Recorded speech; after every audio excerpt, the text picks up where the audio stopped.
এক যুবক একদিন কাইন্দা দিছে, বলছে হুজুর কোনদিন মনটা চায় 12 ঘন্টা ডিউটি করে আইসা কেউ নাই, এক গ্লাস পানি আগায় দিব, নিজের পানিটাও নিজে।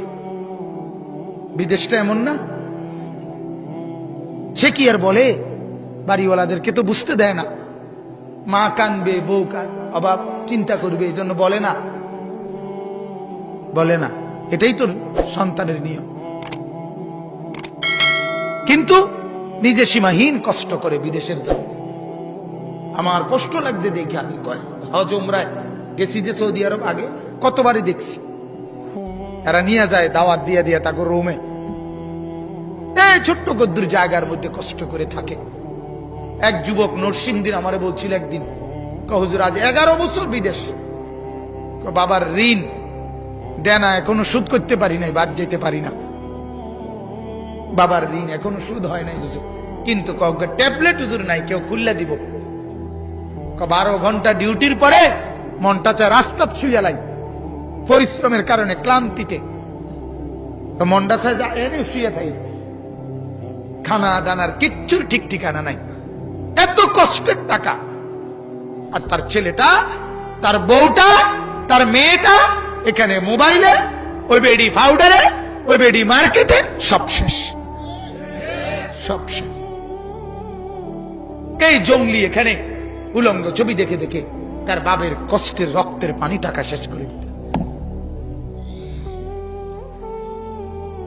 তার বিবি 10 টাকার জিনিস 100 টাকা দিয়ে কিনা সমস্ত টাকা জলে নষ্ট করে দিতেছে, আর বেচারার একটা টাকা বাহির করতে ঘাম ঝরে পড়তেছে।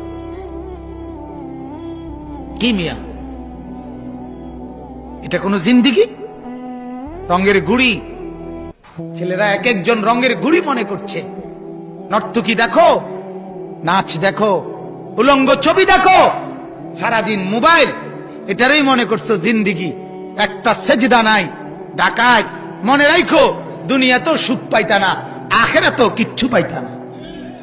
সুখ কপালে জুটবে না, সুখ আর কপালে জুটবে, পেরেশানি পেরেশানিতে থাকতে হবে, অপরাধী থাকতে হবে, অপরাধী। আল্লাহকে নারাজ করে দুনিয়াও সুখ মিলে না, আখিরাতেও সুখ মিলে না। এটা আল্লাহর ওয়াদা।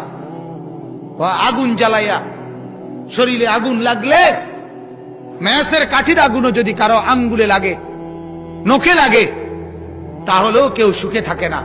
ঠিক কিনা বলেন না? সারাক্ষণ পেরেশানি, ঠিক না বলেন? আল্লাহ কোরআনে বলছে প্রতিটা গুনাহ একটা একটা আগুন, প্রতিটা গুনাহ আগুন, প্রতিটা গুনাহ আগুন। মিথ্যা একটা আগুন, চুরি একটা আগুন, জিনা একটা আগুন, ব্যভিচার একটা আগুন, নর্তকী একটা আগুন, উলঙ্গ ছবি একটা আগুন, সিনেমা একটা আগুন, নাচ একটা আগুন, জওয়ান এটা আগুন। আর এত আগুন শরীরে জ্বালাইয়া সুখে থাকা যায় না, সুখে থাকা যায় না। 2 জন যুবক যদি বসে থাকো তো শুইনো, সেজদাবিহীন সুখ পাওয়া যায় না, সুখ মিলবে না। যৌবনের শক্তিও শেষ হবে, আখিরাতের পুঁজিও শেষ হবে। কথা বুঝছেন না? মৌলানা মুফতি বেলায়েতুল্লাহ সাহেব বলছে না, এখান দিয়ে ছেলে যুবক তার যৌবন শেষ করতেছে, ওইখান দিয়ে হারবাল কোম্পানি পোস্টার লাগাইতে আছে। বুঝলেন না? হেরা বুঝে লাগছে তো, যেন দিয়ে লাগায় 30টা লাগায় লাল লাল পোস্টার, 2 ঘন্টায় ফলাফল, আবার আইও আমার তো বড়ি খাও, আবার জিনাবে বিচার করো, আবার উলঙ্গ ছবি দেখো। অপরাধ করি নাই যে কারণে আপনাকে দেখে পলায়ন করতে হবে। দ্বিতীয়ত, রাস্তাও তো এত সংকীর্ণ নয় যে আপনাকে আমি সাইড দিতে হইলে একবার এন থেকে তাই থেকে হইব। কথা বুঝেন নাই? রাস্তা তো প্রশস্ত, আপনি হাঁটবেন না। আর আমি তো কোনো অপরাধী না যে আপনারা দেখে আমি কি করতে হবে, পলাইতে হবে। কথা বুঝছেন কিনা? হযরত ওমর কিতাবে আছে, ওনারে